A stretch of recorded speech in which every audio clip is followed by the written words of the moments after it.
नंदीश्वर महापर्व कहें, यह सिद्ध चक्र की आराधना का महापर्व कहें।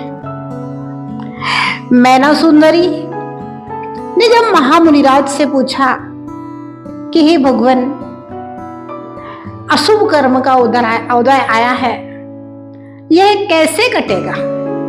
मैना सुंदरी ने ये नहीं कहा कि पति का कोड़ कैसे दूर हो जाएगा, कि पति कामदेव जैसा सुंदर हो जाए। अशुभ कर्म का उदय है, ये कैसे कटेगा? बस यही है विभाग विजय धर्म ध्यान। जब भी कोई संकट आए, तकलीफ आए, परेशानियां आए, मन में संकल्प विकल्प आए, उस समय किसी दूसरे को दोष नहीं देना। मैना सुंदरी ने अपने पिता को दोष नहीं दिया कि पिता ने कैसे पति से शादी कर दी, बल्कि और पिता को ढांढस बनाया। एक गीत आता है, मैना सुंदरी कहे पिता से, भाग्य उदय जब आएगा।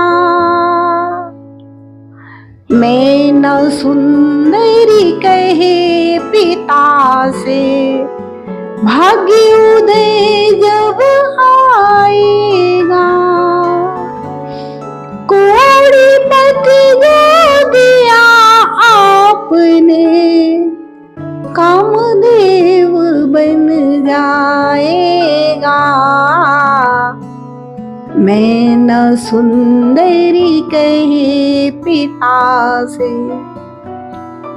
हे मित्र, मैना सुंदरी ने ना पति को दोष दिया, ना पिता को दोष दिया, बल्कि अपने अशुभ कर्म को मान करके भगवान की भक्ति आराधना करने चली थी, तीर्थ यात्रा करने चली थी। तीर्थ करने चली सती, निज पति का कुष्ठ मिटाने को। अशुभ कर्म का उदय हुआ है, कर्मन बंध नसाने को। वह सती तीर्थ करने के लिए चली, पति का कुष्ठ मिटाने को। अशुभ कर्म का जो उदय है, कर्म बंध नसाने को। हे मित्र, जब अशुभ कर्म का उदय आता है, हम सीखते हैं, चिल्लाते हैं, संक्लेश करते हैं, दूसरे को दोष देते हैं, तो नवीन कर्म आगे के लिए ज्यों का त्यों बदल जाता है।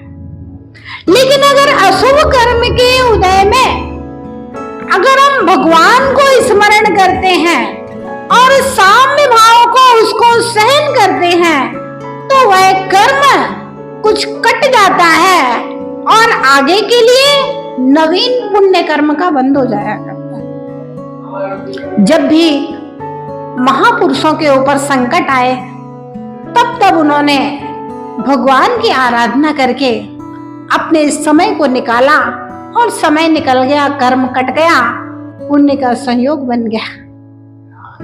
तो मैना सुंदरी ने मुनिराज से पूछा कि भगवान अशुभ कर्म कैसे कटे।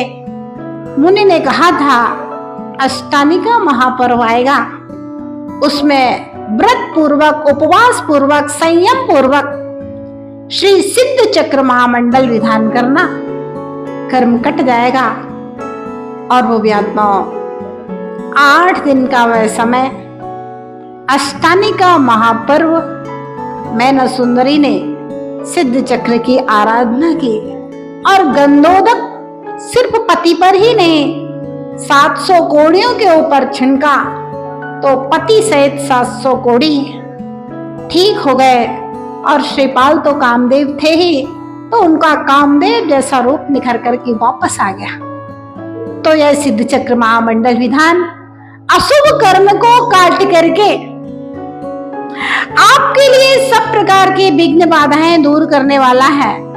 यह सिद्ध चक्र विधान सभी प्रकार के मनोरथों को पूर्ण करने वाला है। यह अष्टानी का महापर्व हमारे जीवन में धर्म के सीजन के रूप में आया है। धर्म का व्यापार इस समय बड़ा अच्छा चलता है। एक एक व्रत करने से हजारों हजारों उपवासों के फल की प्राप्ति होती है। इस प्रकार से देवता लोग नंदीश्वर में जाते हैं और आप किसी तीर्थ में अथवा अपने जिनालय में जाकर के अवश्य भगवान की आराधना, अभिषेक, पूजा, विधान, मंत्र, जाप, नियम संयम का पालन करें, जिससे आप अपने जीवन और जन्म को सार्थक कर सकें। जय महावीर।